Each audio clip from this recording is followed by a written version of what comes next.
옆에 계신 분들과 한번 인사, 오전에도 하셨겠지만 한 번 더 인사 나누겠습니다. 잘 오셨습니다. 반갑습니다. 함께 하나님의 말씀을 들고 믿음으로 선포하겠습니다. 하나님의 말씀입니다. 저에게 주신 말씀입니다. 이 말씀대로 살겠습니다. 아멘. 네. 여러분, 만약 사막 한가운데 여러분들이 어떤 원인 모르게 길을 잃어서 지금 사막 한복판에 있습니다. 여기에서 길을 찾고 이 사막을 벗어나서 집으로 가기 위해서 가장 필요한 게 있으면 뭐가 있을까요? 뭐가 필요하겠습니까? 그렇습니다. 지도가 필요하겠죠. 또 한 가지 또 나침판이 필요하겠죠. 지도와 나침판만 있으면 될까요? 더 중요한 게 있습니다. 나침판, 지도 필요하지만 더 필요한 게 있다라면 그것을 읽을 줄 알아야 돼요.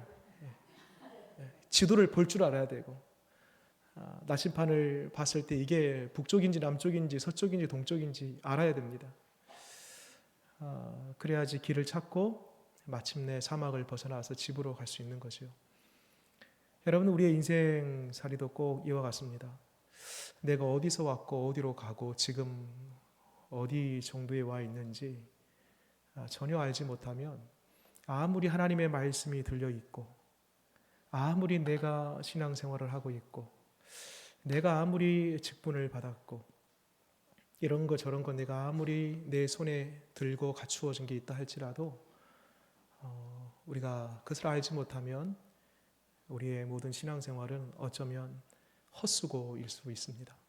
그래서 내가 성경은 내 앞에 있는데 성경 안에서 내가 어느 정도의 위치에 와 있는지, 내 인생이 지금 어디를 향해 가고 있는지, 그리고 마침내 내 인생이 어디로 향해 가고 있는지에 대하여 하나님의 말씀은 우리에게 말씀하고 있습니다. 그래서 여러분, 말씀은요 곧 나침판입니다. 동시에 지도입니다.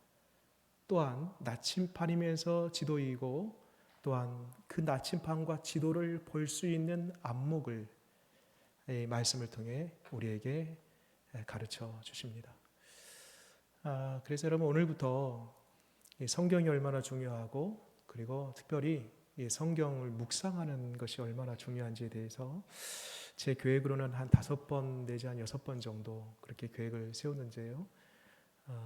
오늘 진도가 얼마큼 나가는가에 따라서 조금 더 늘어날 수 있고 아니면 한두 번 정도 더 이렇게 줄어들 수가 있겠습니다.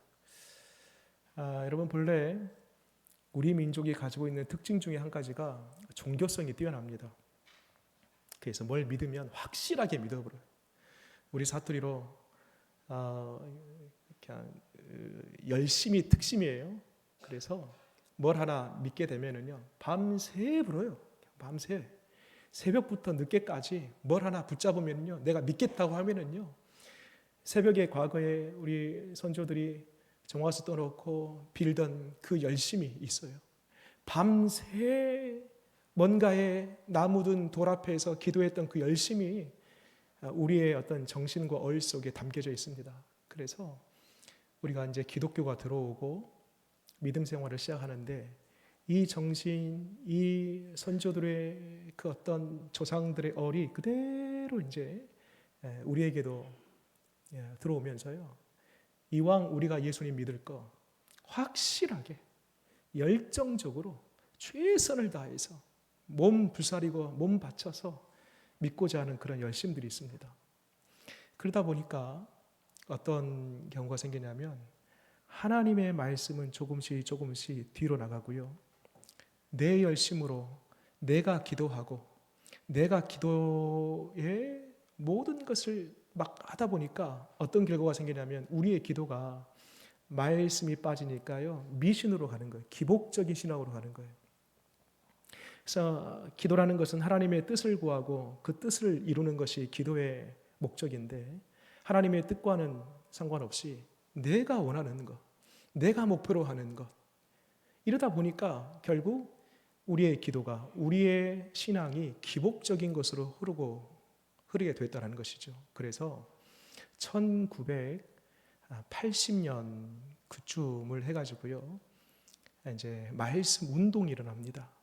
당시 오카는 목사님, 우리가 알고 있는 이동원 목사님, 한경진 목사님뿐만 아니라 또 당시 이제 말씀에 운동을 일으켰던 분들이 계셔요.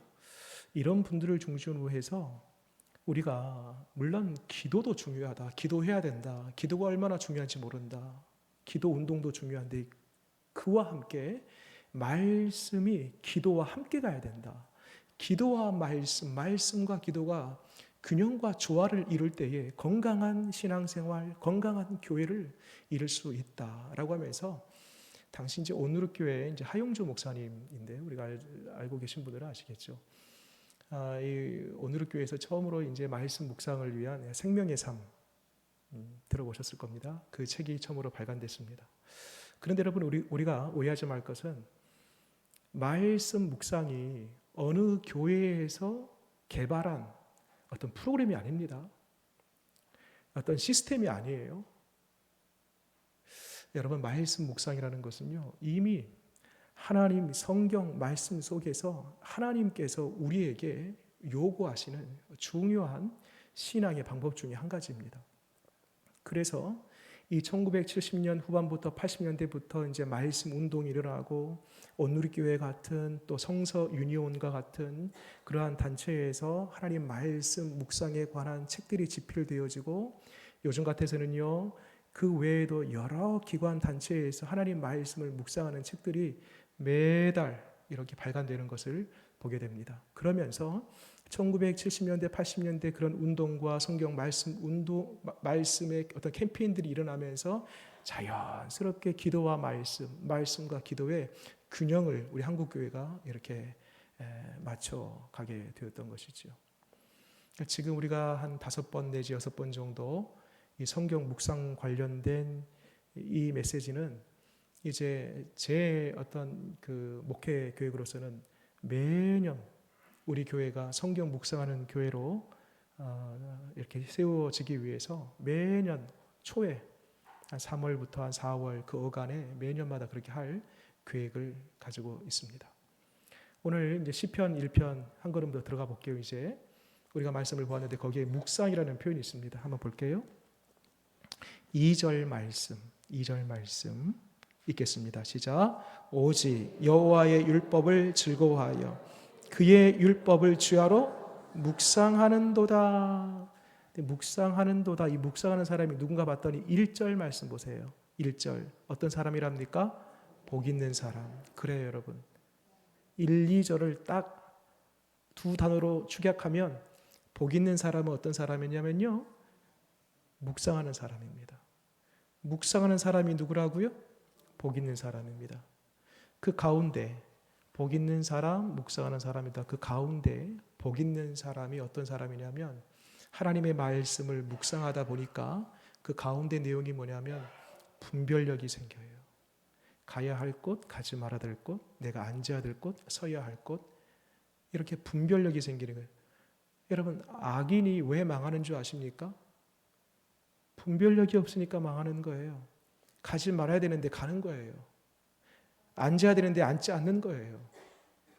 와야 되는데 가야 되는 거예요. 분별력이 없으니까 결국에 그 사람은 망하게 되고, 성경은 그 사람을 가리켜서 악인이다 그렇게 말씀하고 있습니다.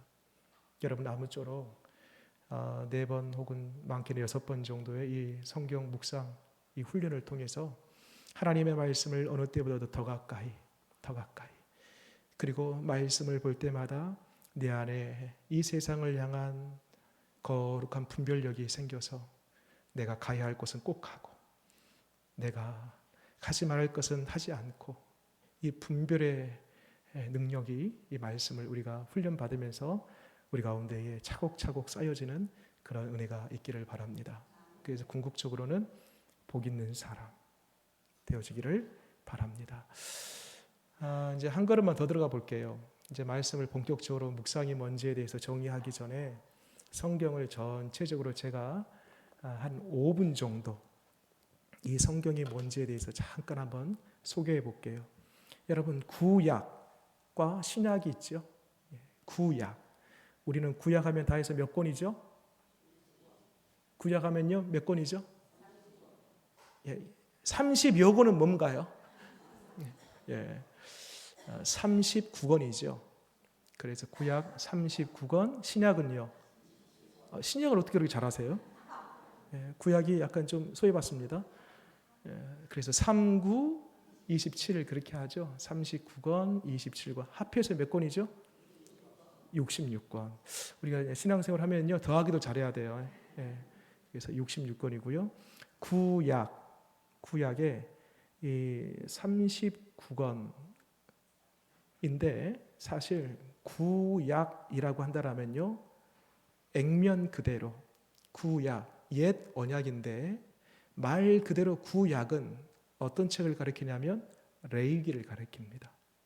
시내산 언약 레위기를 가리킵니다. 그게 구약이에요. 구약 이꼴 우리 39권으로 알고 있는데요. 맞아요. 그것도 맞는데 구약 옛 언약 하면은요 이꼴 동시에 레위기 시내산 언약이다. 그렇게 말씀드릴 수 있겠습니다. 여러분 레위기라는 책을 꼭 기억하세요. 성경 39권의 구약의 39권의 가장 중요하고 축을 이루는 책입니다. 그 책이 뭐라고요? 레위기. 자, 이제부터 한번 풀어볼게요. 레위기, 이 시내산 언약 구약으로 했습니다. 모세오경에서 가장 첫 번째 책이 뭐예요? 창세기입니다. 그러면 창세기는 뭔가? 레위기가 축이라고 했어요. 레위기가 39권의 중심이라고 했습니다. 창세기는 뭐냐면 레위기, 이 시내산 언약, 구약을 주시는 하나님이 누구신가에 대해서 설명한 책이 창세기예요. 잘 따라오고 계시죠? 그 다음에 창세기 그 다음 책이 뭐예요? 출애굽기. 여러분 지금 잘 모르신 분들은요 성경 제일 앞에를 보면은요 이 성경의 책 그 순서가 쭉 나와 있습니다. 그 페이지를 두고 보시면 됩니다. 창세기 그 다음에요 출애굽기죠. 출애굽기는 어떤 책인가? 레위기, 구약, 시내산 언약이 우리 이스라엘 민족 손 위에 오기까지의 과정을 그린 책이 출애굽기예요. 그 다음에 세 번째 책이 뭐예요? 레위기고, 그 다음 레위기가 시내산 언약, 옛 언약, 구약이라고 했고요. 민수기가 뭐냐? 민수기는 그 옛 언약, 레위기 이 말씀대로 광야에서 실제 살아본 이야기가 민수기예요. 그리고 마지막 모세오경의 다섯 번째 책이요, 신명기죠. 이 신명기는 신자가 제 신자예요. 반복이에요. 뭘 반복했는가? 레위기, 이 구약, 레위기 시내산 언약을 다시 반복하여 설교한 책이 신명기예요. 자, 다시 한번 볼게요. 모세오경 딱 정리합니다. 레위기가 중심에 있어요. 구약, 시내산 언약이에요. 그 언약을 주신 하나님이 누구신가? 창세기. 그 언약이 어떠한 과정을 우리 손에 들렸는가? 그 역사가 출애굽기.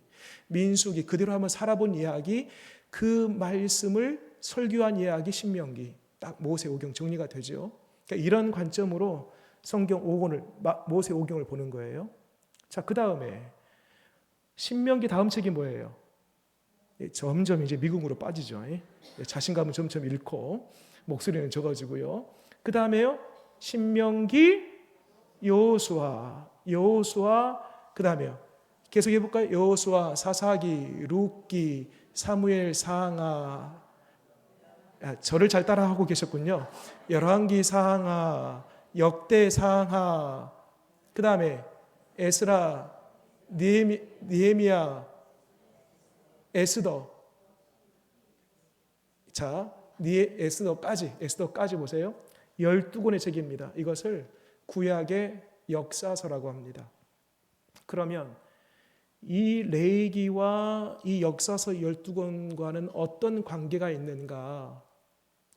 이 12권 역사서를요 이렇게 정리해 볼 수 있습니다. 레위기의 말씀대로 살았는가, 살았지 않았는가, 끝. 여러 왕들이 나오죠. 남유다 20명, 북이스라엘 19명, 여러 왕들이 나오는데 그 왕들 다 필요 없어요. 하나님 그 관심이 없어요. 그 왕이 오래 살았나, 단명했나, 어떤 공적을 이루었나, 업적이 무언가 별로 관심 없어요. 하나님의 유일한 관심, 12권 역사 속에서 하나님의 관심은 레위기의 말씀대로 이 왕이 살았는가, 살았지 않았는가. 그게 12권, 여호수아서부터 에스더까지 12권의 책의 전체 주제입니다. 그 다음에요. 어떤 책이죠? 욥기, 시편, 잠언, 전도서, 아가 5권의 책. 이것을 구약의 시가서라고 합니다. 구약의 시가서. 이것은 뭔가 레위기하고 어떤 관계있냐면요, 그 레위기, 구약, 시내산 언약, 레위기의 말씀대로 살아봤더니 정말 하나님이 복 주시더라. 오, 할렐루야, 놀랍습니다. 하나님을 시와 찬미로 찬송하고 있는 책 5권 시가서입니다. 그 다음에요, 이어지는 책이 뭐예요? 이사야부터 이사야, 에레미야, 에가, 에스겔, 다니엘, 호요랍, 옴뇸미, 나합스, 학습말 12권의 소선지서. 그래서 전체가요, 이 예언서가 17권입니다. 이 예언서는 뭐냐? 레위기와 어떤 관계를 가지고 있냐면 그렇게 살지 못한 이스라엘 백성들을 향해서, 레위기의 말씀대로 살지 못한 이스라엘 백성들을 여러 선지자들을 보내서 그렇게 살면 하나님 반드시 징계하신다, 하나님의 심판이 있어 하면서 선지자를 통하여서 채근하고 책망하고 여호와께 돌아오라, 레위기의 말씀으로 돌아오라 라고 하는 책이 이 17권 전체 예언서의 주제입니다. 자, 제가 짧게 요약했습니다. 성경 구약 39권의 가장 중요한 책이 어떤 책이라고요? 레위기. 구약 39권이지만 구약 말 그대로 옛 언약이 무슨 책이라고요? 레위기.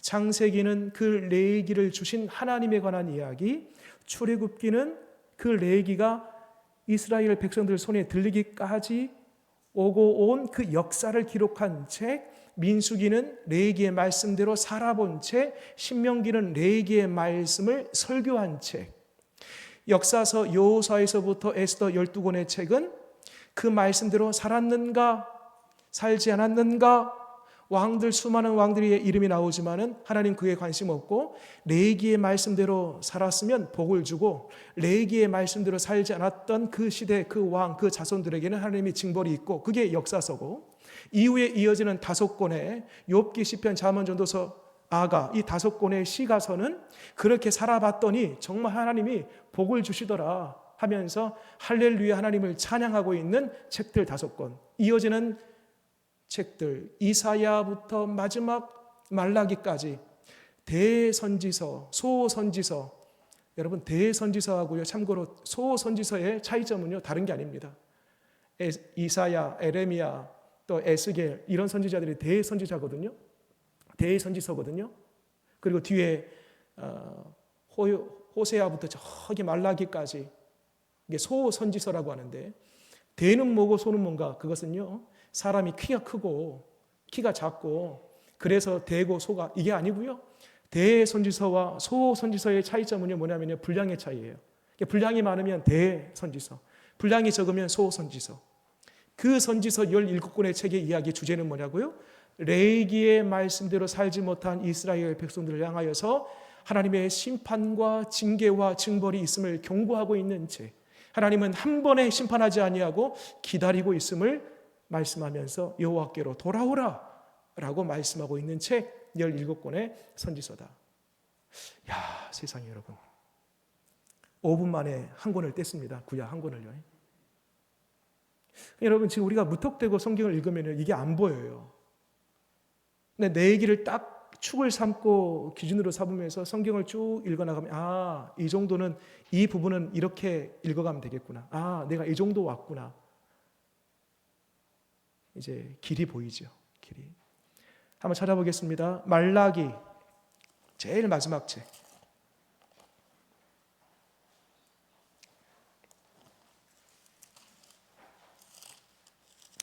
말라기 2장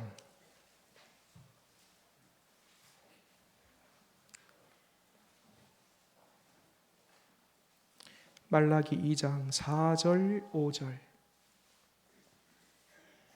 구약 성경 제일 마지막 책이에요. 창세기 근처에서 찾으면 안 됩니다. 저기 구약 제일 끝에 책 말라기 2장 4절 5절 읽겠습니다. 시작. 만군의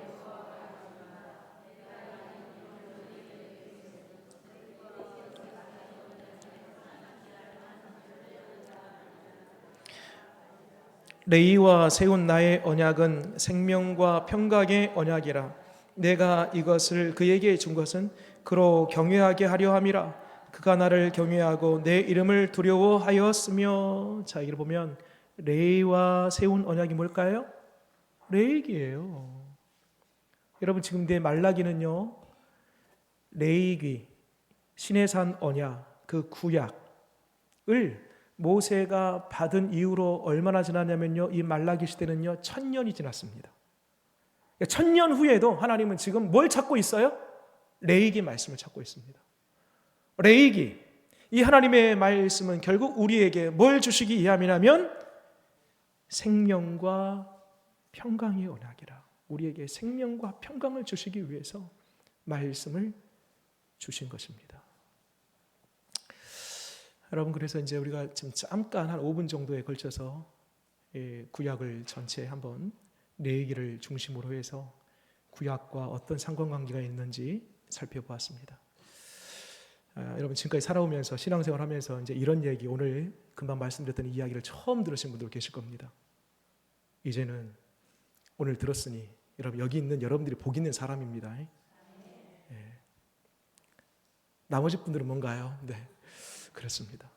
오늘 말씀을 오늘 딱 이렇게 혹시 필기할 수 있으면 필기해가지고요, 레위기를 중심으로 해서 이렇게 구약 성경이 이렇게 흘러가고 진행이 된다라는 것들을 꼭 인지하시고 성경을 읽을 때에 꼭 제가 말씀드렸던 이 부분을 또 이렇게 참고하셔서 읽으면 더 성경을 깊이 있게 더 풍성하게 읽어내리라 믿습니다. 자, 그러면 이제 본격적으로 본론에 한번 들어가 보겠습니다.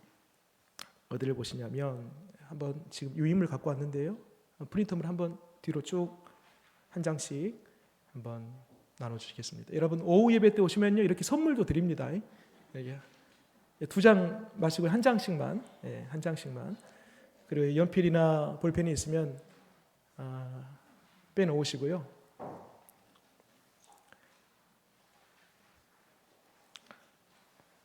시간이 많이 지나서 지금 양면으로 복사됐는데 한 면 정도만 이렇게 해야 되지 않을까 싶은 생각이 듭니다. 일단 하는 데까지 한번 해보겠습니다. 좀 부족하지는 않죠? 한번 뒤에 아직 못 받으신 분은 한번 손 한번 들어주시고요. 한번 뒤에 몇 분 아직 못 받으셨네요. 자, 그러면 오늘 진도를 한번 조금만 나가 보도록 하겠습니다. 전체 이제 숲을 보았습니다. 이제 성경의 숲을 보았어요. 말하자면 이제 산맥을 봐서 산맥을 보고 이제 한 걸음 조금 더 들어와서 이제 말씀 묵상에 관해서 한번 보겠습니다. 부족한가요? 뒤에 여기 남아 있습니다. 여기 앞에.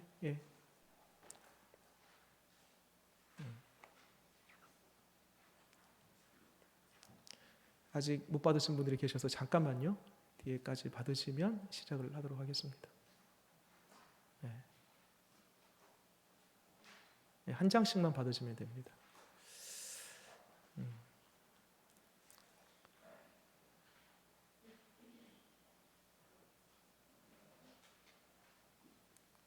아직 못 받으신 분 계신가요? 한번 손 한번 들어주시겠습니까? 야, 이렇게 모자라지도 않고 남지도 않고 딱 어떻게? 제가 좀 더 복사할 걸 그랬습니다. 제 믿음이 좀 적어서 딱 했는데 좀 더 복사할 걸 그랬습니다. 자, 성경 묵상의 정의와 유익에 대해서 한번 들어가는 말인데요.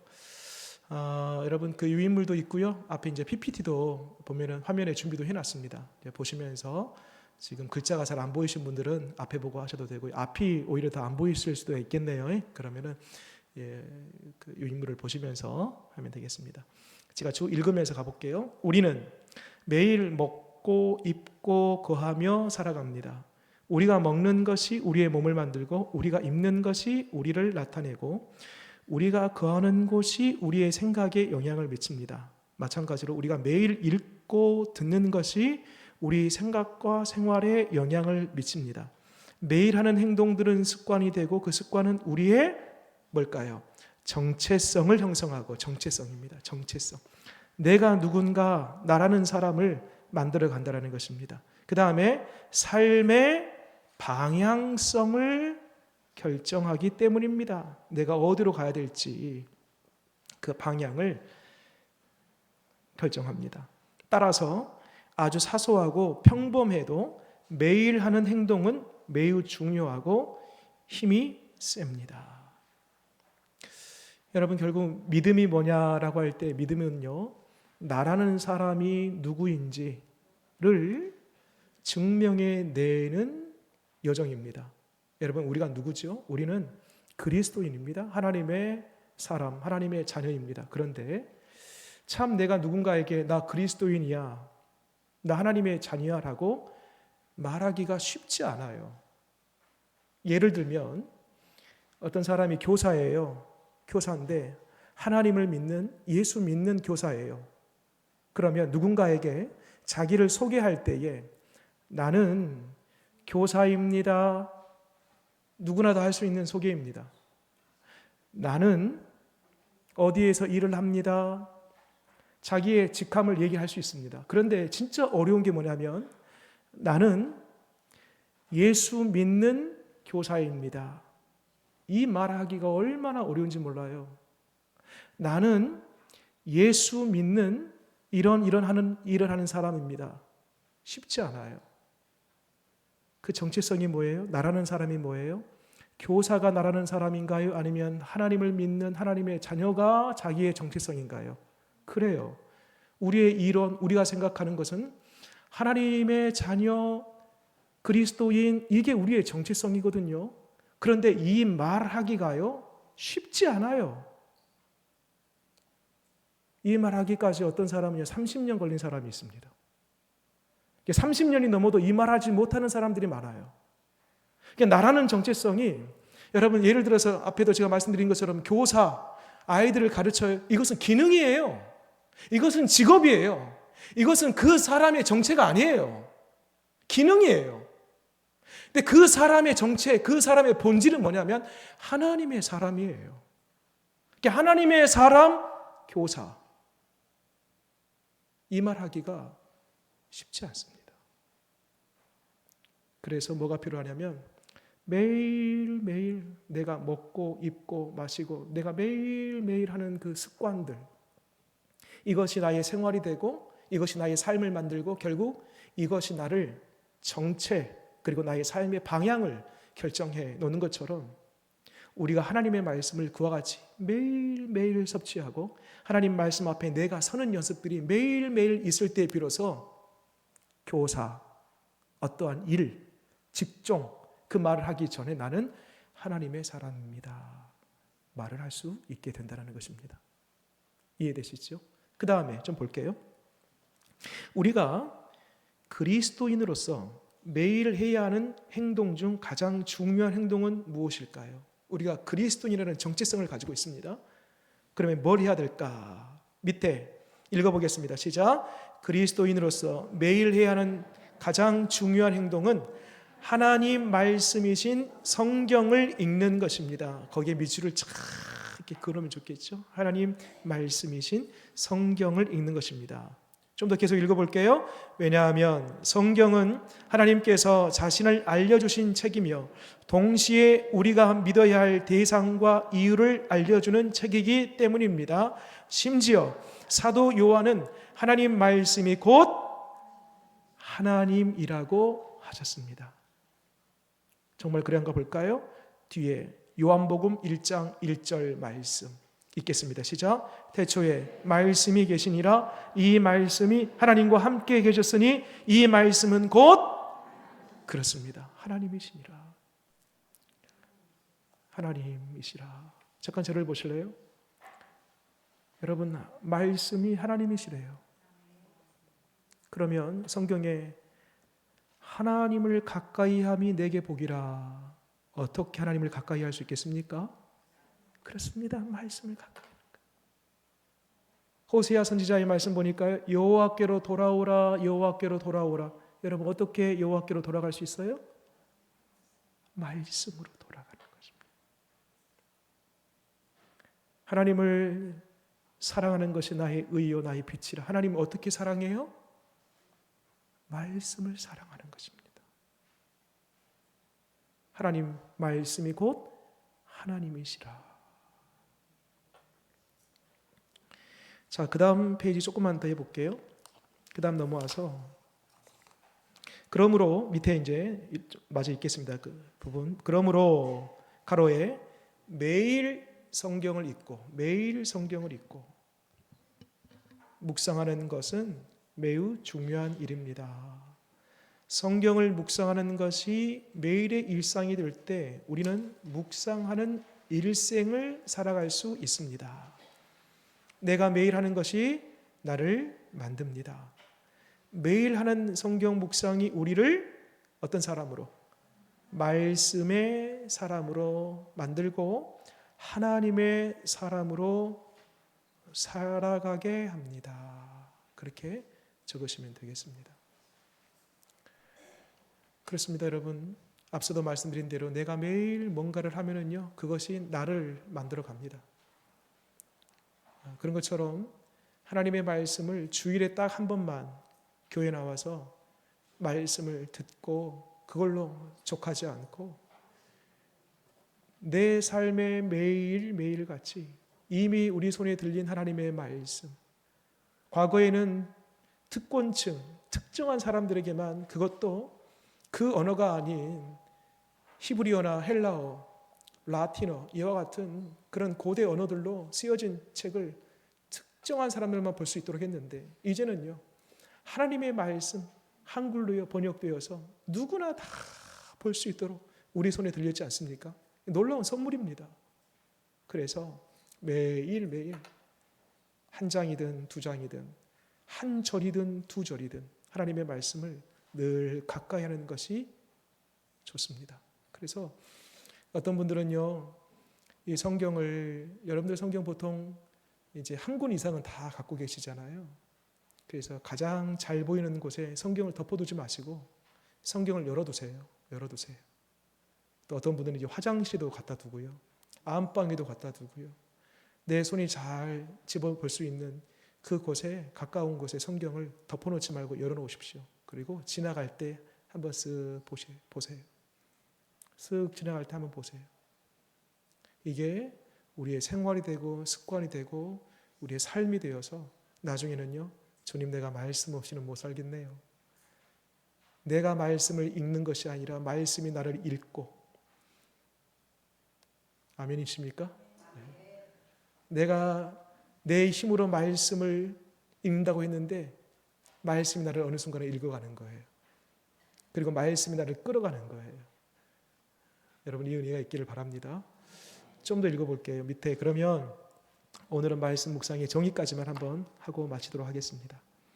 묵상의 사전적인 의미, 눈을 감고 말 없이 마음속으로 생각하다, 이게 우리 국어 사전적인 의미예요. 그런데 성경에서 말하는 묵상의 의미는 좀 달라요. 밑에 묵상의 어원적 의미가 있습니다. 하가, 이렇게 히브리어로 발음하는데요, 작은 소리로 읊조리다, 중얼거리다, 끙끙대다. 그 다음에 중요한 의미가 한 가지 더 있습니다. 뭐냐면 으르렁거리다 라는 표현이 있습니다. 으르렁거리다. 짐승들이 으르렁 소리를 낼 때 바로 그 으르렁입니다. 왜 소리 내지요? 배고플 때 소리 냅니다. 그리고 또 한 가지, 여기에서 으르렁거리다는 이런 소리입니다. 수일 동안 이 맹수가 먹을 것을 먹지 못해서 먹이를 찾다가 마침내 먹잇감을 찾았어요. 그리고요, 조용히 한 발짝 소리내지 않고 가서 정확한 타이밍 때 두 발로 찍어서 이 먹이를 탁 붙잡았습니다.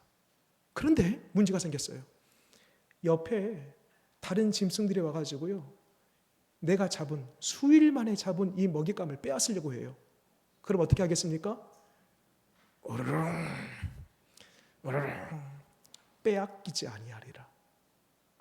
나 결코 하나님의 말씀을 빼앗기지 아니하리라. 누구한테도 하나님의 말씀을 양보하지 아니하리라. 이게 묵상이라는 거예요. 이게 묵상에서 이게 묵상이 아니고, 하나님의 말씀을 마치 목마른 사슴처럼 갈급하여서 나 누구한테도 이 말씀 놓치지 않아, 빼앗기지 않아, 양보하지 않을 거야. 나 이 말씀이 나의 생명이야. 탁 두 발로 찍어서 누구한테도 빼앗기지 아니라고 하는 그 마음, 그것이 바로 묵상이라는 거예요. 그 다음 볼게요. 시하의 말하다 작은 소리로 읊조리다, 생각에 잠기다. 그 다음에요, 가로에 무슨 뜻이냐면 숙고하다라는 뜻입니다. 숙고하다. 숙고하다. 숙고가 뭔가요? 깊이 생각하는 거예요. 그냥 대충 훑듯이가 아니라 깊이. 그게 묵상의 뜻입니다.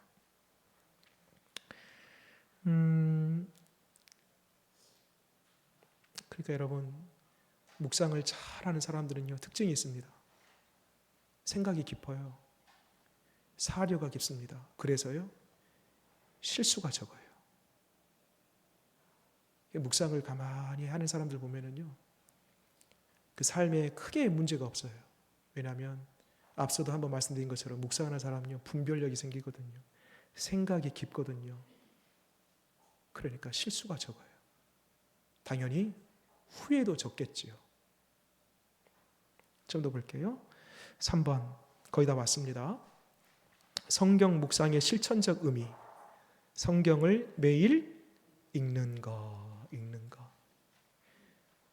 읽는데 여러분, 제가 분량은 따로 정해드리지 않겠습니다. 성경 말씀 묵상은요, 너무 많이 읽어도요, 어디를 묵상해야 될지 가늠이 안 잡힐 수가 있습니다. 그래서 10절 정도, 많게는 20절 정도, 한 장을 넘어가면 안 돼요. 그 정도 범위 내에서 읽고, 그 다음에 이후에 구체적인 방법들은요, 다음 시간에 알려드릴게요. 일단은 오늘 매일 성경을 읽는다 이 대목에서 분량은 10절에서 20절 정도 그렇게 적어 놓으시면 되겠고요.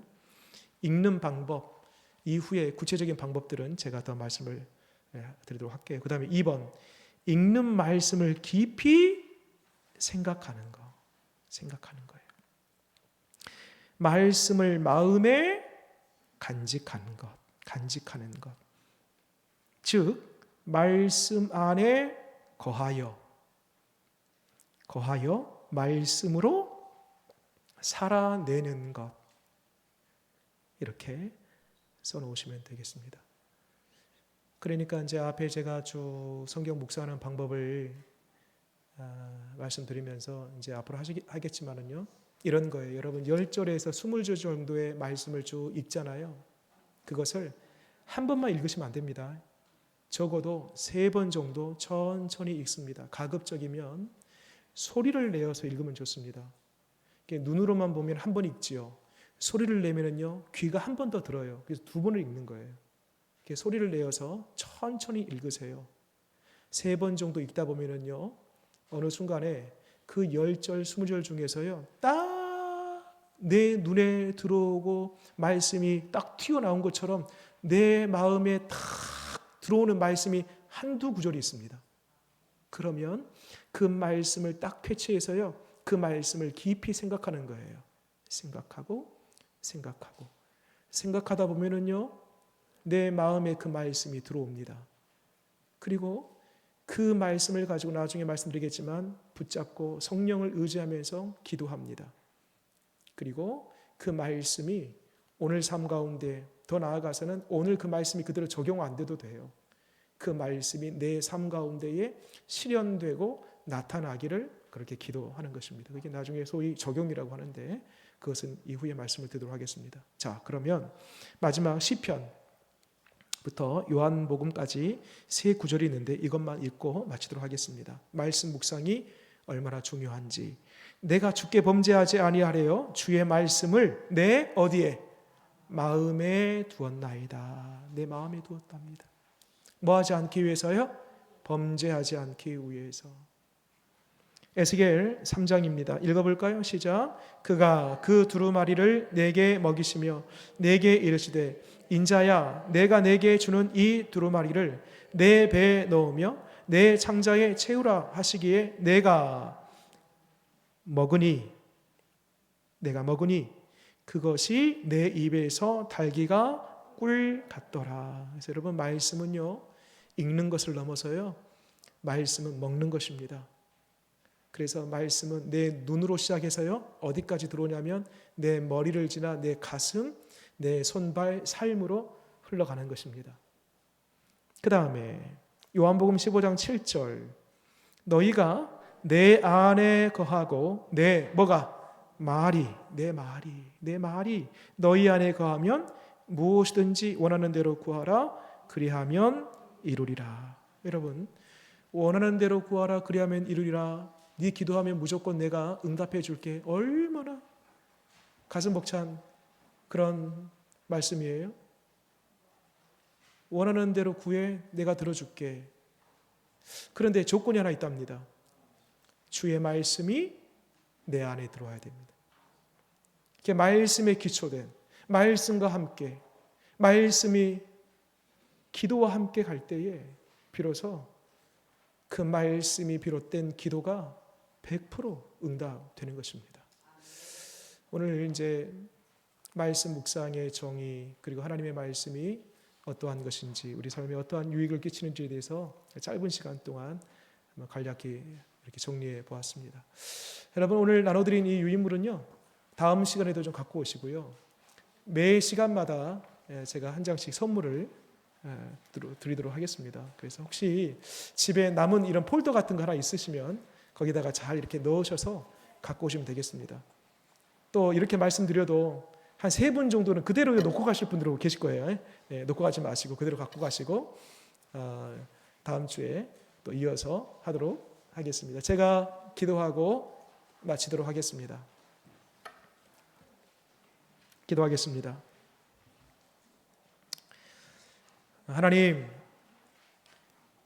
하나님께서 우리에게 말씀을 주셨습니다. 이 선물 중에 선물, 성경을 우리 손에 들려 주셨습니다. 그렇지만 우리가 이것이 선물인 줄 모르고 우리를 향한 하나님의 연애 편지인 줄 모르고 이것이 내 인생의 나침판이요 지도인 줄도 모르고 그저 여러 책들 중에 한 권으로 우리가 지금까지 여기고 살았는지 이 시간 생각해 봅니다. 주님, 말씀 안에 길이 있고 생명이 있고 말씀을 통해 참된 평안을 누릴 뿐만 아니라 우리 인생의 모든 답이 하나님 말씀 안에 있음을 믿습니다. 하나님 말씀이 주일날 딱 한 번 선포되는 것이 아니라 매일매일 우리 삶 가운데에 단 한 절이라도 그 말씀을 읽고 내 마음에 심고 그 말씀대로 행함으로 말미암아 바라옵기는 말씀의 사람들로 우리가 남은 생에 살아갈 수 있도록 도와주시옵소서. 복 있는 사람이 말씀 묵상하는 사람이라고 했습니다. 말씀 묵상하는 사람이 분별력 있는 사람이라고 했습니다. 말씀 묵상할 때에 후회가 적고 실수가 적고 말씀 묵상을 통해 하나님의 온전한 뜻을 바라보면서 이루게 될 줄 믿사오니 오늘부터 시작되는 이 성경 묵상 훈련 마지막까지 우리가 참여하여서 하나하나 잘 정리하여 말씀 묵상 훈련 이후에 실제 우리가 말씀 묵상하는 사람으로 거듭나게 하시옵소서.